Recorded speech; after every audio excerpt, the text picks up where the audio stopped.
ज्ञान the treasure में आपका स्वागत है। और हम आपको बताएंगे कि कैसे कैसी जो गलतियां होती हैं रिश्तों को ख़राब कर देते हैं, रिश्ते बिगड़ जाते हैं।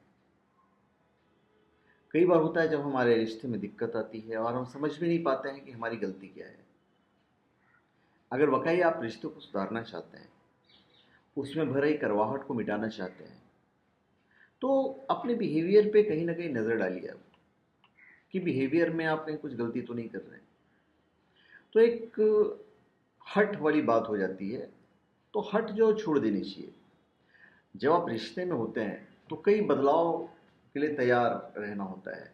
भले भी आपके बचपन में आप कितने भी ज़िद्दी रहे हों, रिश्ते में अहंकार और हट नहीं चलती है। लकीर के फ़कीर नहीं बने और अपनी तरफ से अपने पार्टनर की तरफ से प्यार भरा कदम बढ़ाएं।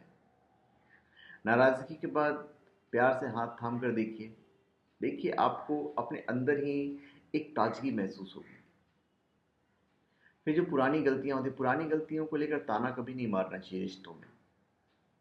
अगर नई बहस के बीच पुरानी गलतियों को लेकर आप ताना मारते रहेंगे तो आपके रिश्ते में कभी मिठास नहीं आ सकती। बीती बातों को बिसार दीजिए। फिर हम अपने पार्टनर को कभी कभी सेक्स के लिए फोर्स करते हैं, संभोग के लिए फोर्स करते हैं। देखिए, संभोग हमेशा आपसी सहमति में होना चाहिए। इसके लिए पार्टनर को फोर्स करना ठीक नहीं है, दोनों साइड से। हम एक्चुअली में लड़कियां तो ज़्यादा फोर्स वगैरह नहीं करती है, लड़के ही फोर्स करते हैं ज़्यादातर। हम अक्सर लड़कियों की ऐसी बातें सुनते हैं कि उसने संभोग इसलिए किया क्योंकि उसका पार्टनर चाहता था। बेडरूम रिलेशनशिप की अपनी अहमियत होती है, लेकिन संभोग अधिक होना जितना हानिकारक है उतना ही हानिकारक संभोग का बेहद कम होना भी है। फिर भी ज़बरदस्ती के साथ संभोग अगर आप करते हैं तो इस सब चीज़ों से आपको हमेशा बचते रहना चाहिए। फिर बहुत लोग होता है झगड़ा करके सो जाते हैं। क्यों? हम जब आपको कह रहे हैं तो शायद आपके चेहरे पे मुस्कुराहट आ गई होगी। लेकिन क्या वाकई हम भारतीय अपने रिश्तों के साथ ऐसा नहीं करते हैं? करते हैं ना, अक्सर करते हैं।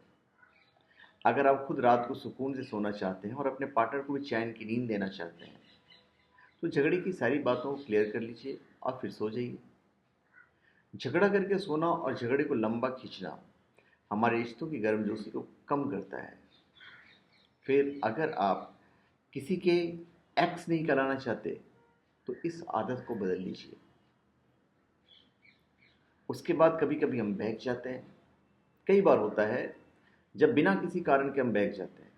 अगर वाकई आपके साथ ऐसा कुछ हो रहा है तो वक्त रहते समझ जाइए, नहीं तो यह गलती आपको सिंगल रहने पर मजबूर कर सकती है। फिर प्राइवेट और पब्लिक लाइफ को मिलाना। प्राइवेट और पब्लिक लाइफ को आप मिक्स मत कीजिए। अगर आपने अपनी प्राइवेट और पब्लिक लाइफ के बीच कोई लाइन नहीं बनाई है तो आप गलत कर रहे हैं। अपने पार्टनर से जुड़ी निजी बातें दूसरों के साथ शेयर करना आपकी निजी ज़िंदगी का सुकून छीन सकता है। इसलिए आप ये हरकत मत कीजिए, मिक्सअप मत कीजिए। तो धन्यवाद। आप हमारे चैनल पे सब्सक्राइब करें और अपने कमेंट दीजिए। धन्यवाद।